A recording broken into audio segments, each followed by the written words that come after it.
Buenos días a todos los que nos siguen en este espacio devocional de la comunidad contigo. Voy a invitarles a orar para pedir la guía del Señor en el tiempo devocional de hoy. Oremos. Padre amado, te damos muchísimas gracias por el tiempo devocional de hoy. Te pedimos tu guía. Señor, queremos encontrarnos contigo en esta mañana. Queremos escuchar tu voz, Señor. Queremos acercarnos más a ti. Te queremos pedir que tú hables a nuestros corazones, que puedas edificar nuestras vidas con tu palabra en esta mañana. En el nombre de tu Hijo Jesús oramos. Amén. ¿Alguna vez recibiste un regalo totalmente inmerecido? Para mí esto ocurrió cuando estaba estudiando en la universidad. Ya era el final del semestre, era la época de exámenes. Y se presentó la oportunidad de que con mi familia viajemos por un mes a Europa. Entonces mi mamá me dio la advertencia y me dijo, si repruebas alguno de tus exámenes, no vas a viajar con nosotros, te vas a quedar solo en Bolivia para que puedas dar tu examen de segundo turno y aprobar todas tus materias. Y yo, en vez de prestar atención a esta advertencia, confiado en mí mismo, no estudié para los exámenes finales. Y terminé reprobando un examen. Y terminé entonces yéndome a segundo turno. Con todo el dolor de su corazón, mi mamá me dio la sentencia y me dijo, lo siento, hijo. Iré a Europa yo con tu hermana y tú te quedarás aquí en Bolivia estudiando para tu segundo turno y tienes que aprobar esa materia, sí o sí. Y bueno, pasó alrededor de un mes. Yo ya estaba totalmente resignado a esta consecuencia de mi necedad. Y llegó el momento de comprar los pasajes. Mi mamá fue a comprar los pasajes y volvió a casa ese día con 3 pasajes. Uno para ella, uno para mi hermana y uno para mí. Yo estaba totalmente choqueado. Obviamente agradecido, pero sumamente sorprendido, porque yo me merecía un castigo. Yo me merecía no viajar por no haber escuchado la advertencia de mi mamá y no haber estudiado para los finales. Pero mi mamá decidió actuar con gracia y decidió darme algo totalmente inmerecido y de alguna manera ella asumir el costo de inscribirme nuevamente a esa materia al siguiente semestre para que yo la repita. Hasta ahora tengo lindos recuerdos de ese viaje en familia por Europa, pero el mejor de todos esos recuerdos es el haber recibido gracia cuando yo me merecía un castigo.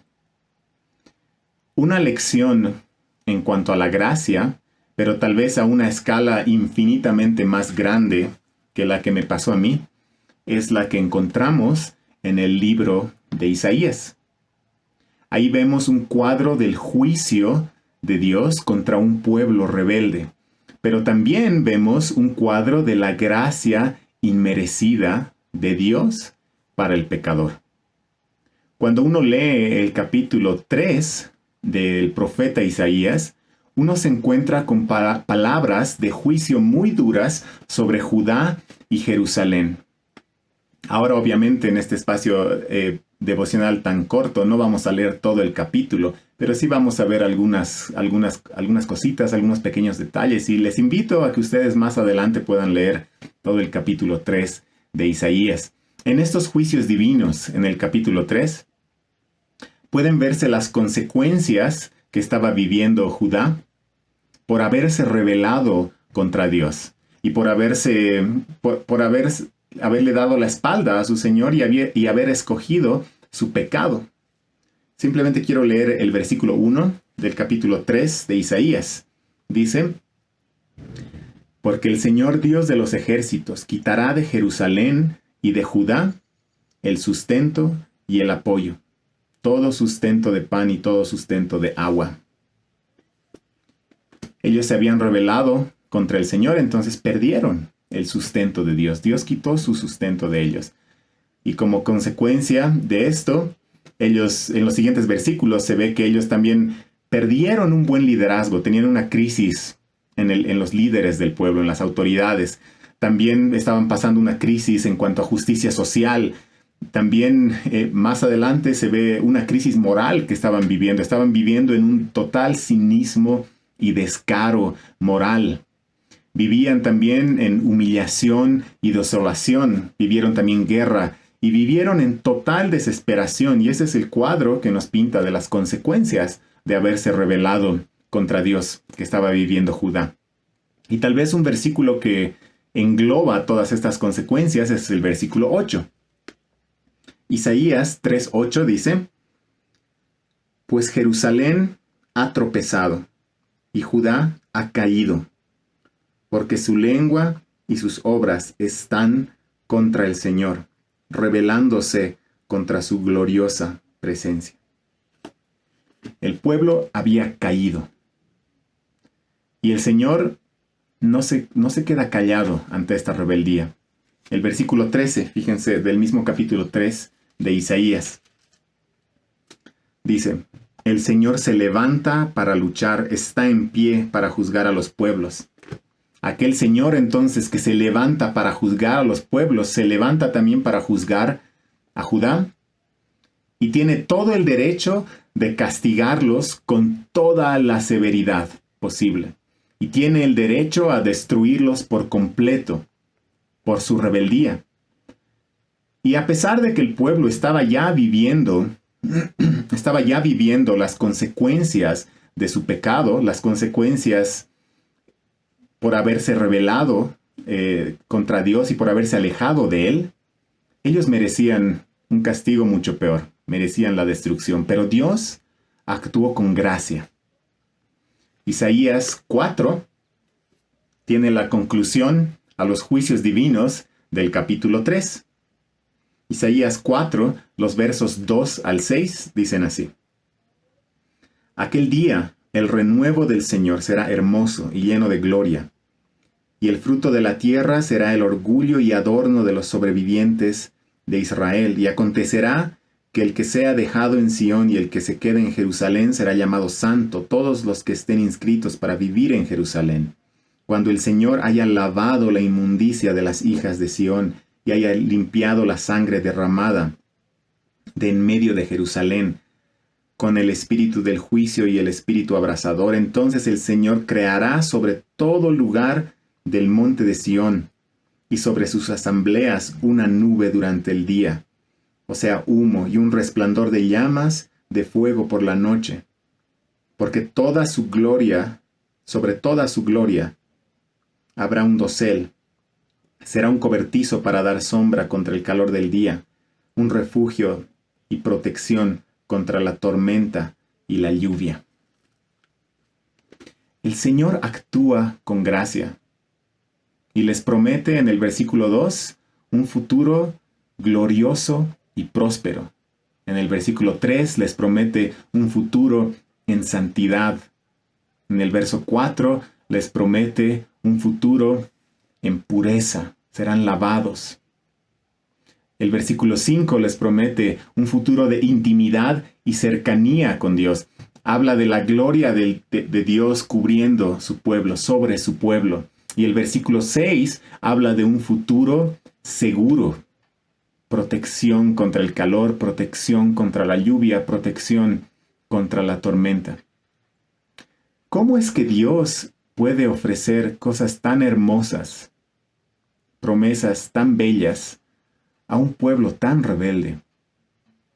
Por amor, porque por amor, Él mandó a su Hijo Jesús, que siendo inocente, siendo justo, siendo perfecto, Él fue castigado por los pecados de su pueblo rebelde, y no solo por los pecados de aquellos rebeldes de Judá en la época de Isaías, sino por los pecados de toda la humanidad, por mis pecados, por tus pecados.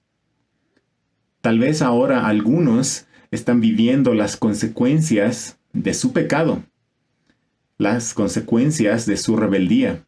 Tal vez ahora, al igual que Judá, te tocó vivir un tiempo de experimentar las consecuencias de tu rebeldía. Tal vez ahora te sientes alejado de la provisión de Dios, al igual que lo estaba Judá. Tal vez te sientes humillado, desesperado, sientes que has caído sumamente bajo. Y tal vez al leer en este capítulo 3 de Isaías el cuadro de la rebelión de Judá y de las consecuencias de esta rebelión, puedes ver también un cuadro similar en tu propia vida, un cuadro de tu propia rebeldía y de las consecuencias de esta. Pero en esta mañana tengo buenas noticias para todos nosotros. En Jesús, al igual que el pueblo rebelde, nosotros también podemos recibir gracia inmerecida.